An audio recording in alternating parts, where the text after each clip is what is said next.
Heya, welcome back to my Century Decline channel. Today we are going to talk about something that will be very familiar, in terms of what you've experienced seeing on this here. Some of you have possibly seen my latest video.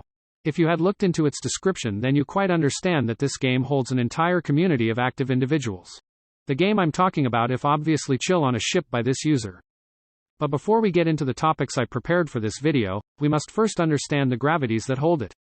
Chill on a Ship is what a regular Roblox sandbox identifier would most often call a subgame. It exists as a game within a game, both of course user-generated. It operates under the servers provided by the main game that holds it along with other games, Retro Studio. I've also previously mentioned that this game is one of the top active places currently in Retro Studio. Now, that we've covered what this game is, we can now talk about what it contains. It will now be the third time I say that this game has an active community.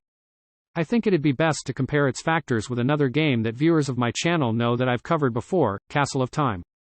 Seen by this comparison board, they are compatible in almost every regard. Most of the problems that this dedicated community have to face come from the admins and the creator himself.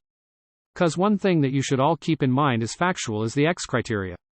Basically, since the game is made by an inflexible studio provided by the game, and some of the fun stuff and gears the player base has access to play with also are poorly written by the creator. Like how you can fill an entire room full of $1 drops to essentially make the game run like a snail on a turtle. Guess what they cause as a result? Lag.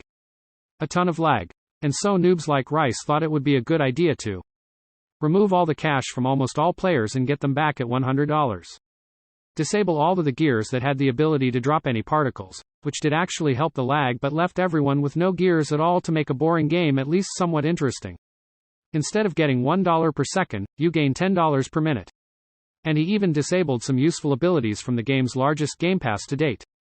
Listen, I get all of these were removed to make the game playable, but simultaneously, a game with nothing left for you to play with is still the definition of unplayable.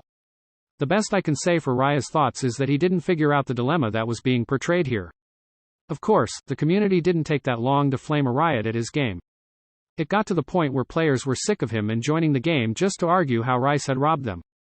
Chill on a Ship was obviously a target for both the good and bad reasons. Apparently the game got hacked around 3 weeks ago.